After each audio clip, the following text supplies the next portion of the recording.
If you have been trying to get a bit more toned and a little bit more fit, and cardio exercises such as running, cycling, rowing don't seem to work for you, that's because they don't. Cardio only doesn't work, period. Exclamation mark. I've been searching for this for so long, for the secrets how to become fit and remain fit for petite women. And no, I'm not talking about some trendy diet or anything like that. I'm talking about something that actually works. I've just tried it for about a week and I can already see improvements, and I'm so excited and so happy about the results.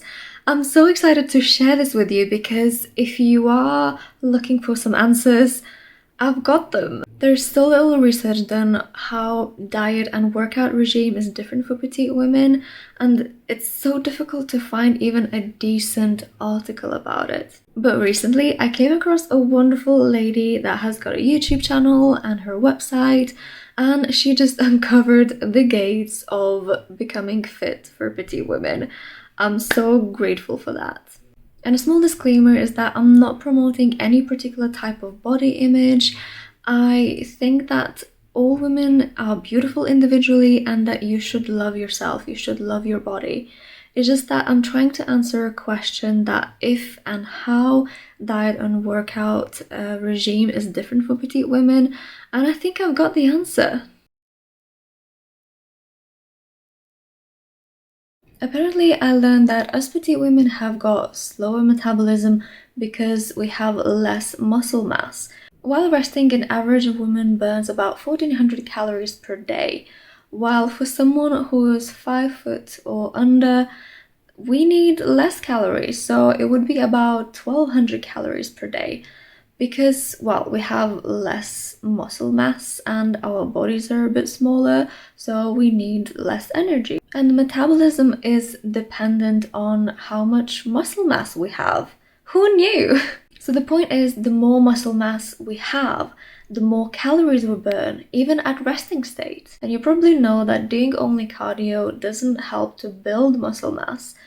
Hence, we need strength training. We need to work with weights. Of course, don't ignore this part. Cardio is also very important because it helps our heart, it helps to strengthen our blood vessels. Cardio is important, but if you want to improve your metabolism, make it faster, and burn more calories, you need to get on those weights. The kettlebell, the dumbbells, whatever you have, even though if you don't have any weights at home whatsoever, you can use bottles of water, you can use cans of food. This is how I started. I started with cans of food and just started lifting them. That's it. It works. Whatever works for you. So that's the secret number one. If you're not used to weights and maybe you haven't done that in a while, then I would probably suggest to start small. You can also use your body weight if you're doing like a push-up or something like that, but then just get some light weights and then start increasing ever so slightly after every few workouts, because then you will know what your boundaries are. Secret number 2 is related to weights and weight training as well. So if you want to see faster results, go for weights that would allow you to do an exercise for about 12 reps and not more. So it has to be challenging. And I don't want anyone to hurt themselves or anything like that. That would be a no-no. So I would suggest to start with lighter weights and then see how that feels, see how many reps you can do, and then increase a little bit and then see how many reps that you can do. The best results are achieved when you have weights that you can do 12 reps with, and the 12th one is really challenging. That's when the fastest results come. The secret number 3 is related to food, and it's so difficult to change our eating habits. I love chocolate, I love ice cream, I love popcorn, I love burgers. I could go on, but I wanted the results more than I wanted chocolate, to be honest. And if you are at that point, then listen up. The secret is to increase your protein intake. You have to have protein in order to build muscle. If you started with the weight training, as I've mentioned to you already, then you need protein to help you build that muscle so that you increase the muscle mass and you burn more calories as a result. Please don't try to cut your calories and eat like 500 calories less or go to below like 1000 calories per day or anything like that. It's just stupid. Don't do that, because if you starve yourself, you wouldn't be able to sustain it for forever, and also it will do you more harm than good, because your body will go into like a starvation mode, or it will retain the calories because it doesn't know when it's gonna be fed again. So it's just gonna do you more harm than good, I promise you. And I've tried it and I just didn't get any results whatsoever. My point is that you should be eating normally. Eat when you feel hungry and stop when you feel full and satisfied. Don't overeat, but I think about 80% fullness seems the optimum level. And if you eat slowly, then you will be able to know and feel when you're kind of full already. And again, if you are hungry, go and eat. Don't restrict yourself. Another thing that I discovered that really helped me, together with the other secrets and points that I've already talked about, was monitoring my macros, which means that you should be monitoring how many carbs, fat, and protein you eat every day. And I know calorie counting, for me, it sounds like something that an Instagram influencer does, and it just feels wrong. But actually, when you think about it, people and women who compete in fitness competitions do the same thing, and they are nowhere like close to being anorexic skinny like. They are very, very fit, and that's because they monitor and track their progress. I know that it sounds silly to count your calories, but it really helps. It brings results. And what I would recommend is using a free app like MyFitnessPal. It's free. You can use it anywhere, and you can just do it after every meal or at the end of the day and just put everything that you ate that day. And again, it really helps, honestly. I'm not promoting anything, I'm not promoting the app, I'm not really promoting any sort of fitness program or anything. It's just I want to share what really helped me, and hopefully if you're looking to achieve some goals and getting a bit more toned and fit for the summer, then if you do this, you'll see the results, honestly. So what I started doing is whatever I eat during the day, it's about 30% of carbs, 40% of protein, and 30% of fat. What is worth noting as well is that carbs should be ideally slow release carbs, so it can be rice, it can be lentils, quinoa, oats, sweet potato, something like that.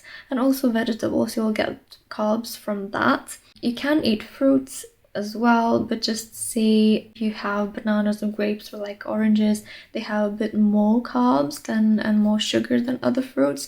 So if you stick to berries like blueberries, strawberries, blackberries, raspberries, then you'll be fine. In terms of the intake of fat, I would suggest to get your fat from meat, fish, and avocado, and also peanut butter. Peanut butter is also really good.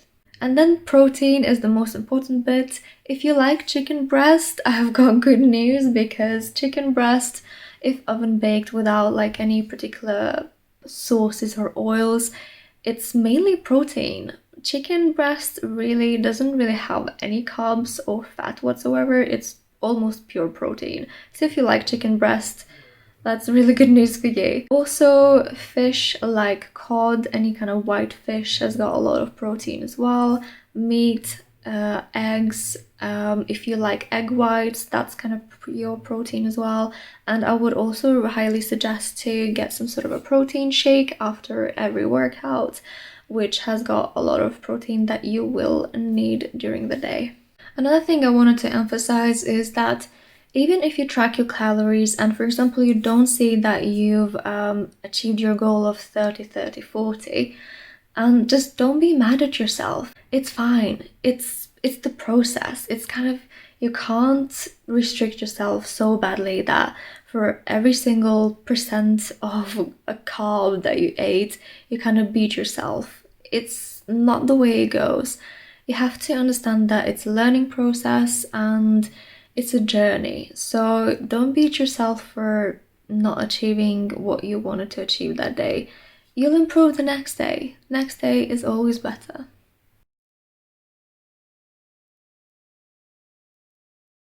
And the final secret I wanted to reveal is just move your body. You hate running? Hey, me too. I hate running, absolutely hate it. If you do some sort of exercise, which can be walking, swimming, cycling, just doing household chores and cleaning the floor for 30 minutes a day, you'll be absolutely fine. If 30 minutes is too much, 20 minutes, 15 minutes, do something. If you move your body and combine it to the other things that I mentioned, I can promise you, you'll see the results very, very quickly. Okay, so these were the 5 secrets I discovered. How petite women can achieve being more fit and toned without too much effort. Well, actually, it is quite a lot of effort. Counting calories, doing weights, moving your body, everything. It's quite a lot of effort, but it's all very worth it. Believe me, honestly, it's so worth it. Since I've been doing this for a week, I've been so happy with the results. I'm just like ecstatic. Like, it feels like I will be able to achieve the kind of fitness level that I wanted for a very long time and have not been able to achieve. I'm so excited for this. Okay, but yeah. Coming back to the point, I know that it's been a lot of information, so I wanted to summarize the key points that I've talked about. So number 1 is do a resistance or weight training. Number 2, go for a challenge and go for weights that would allow you to do about 12 reps, but not more. It has to be challenging. Number 3, increase your protein intake. Eat when hungry and stop when you're satisfied, but have protein with every meal. Number 4, try monitoring your macros. So 30% carbs, 30% fat, and 40% of protein every day. And number 5 is move your body. If you're into running or cycling, try to incorporate it at least like 3 times a week, but some sort of movement, going for a walk for half an hour, 20 minutes every day is absolutely necessary. So I'm not sure if we have time and how long this video is gonna be, but I will put a kind of a link below to a PDF of what sort of food I've been eating for a week and the type of the workouts that I have been doing for a week, so that you can see what I've done that worked for me. It might not necessarily work for you because your height and weight and everything and physique and fitness level might be different, but you can have that as a reference and maybe it'll help you and guide you along. So yeah, so hopefully that will be helpful. Thank you so much for watching this video. I really hope that it was helpful. If you liked it, give a thumbs up. If you didn't like it, give a thumbs down. Please give me feedback, leave me a comment below if you have any questions. And I'm really excited of what's gonna come out of this kind of revelation about the diet and workouts for petite women. I'm super excited about my own journey and I hope that you're excited about yours. Again, thanks very much for watching. If you would click that subscribe button, that would be amazing. I would really appreciate it because I'm just trying to grow my channel and bring you some valuable content, which I hope I'm succeeding in. So, and yeah, I'll see you next time in my next video. Bye!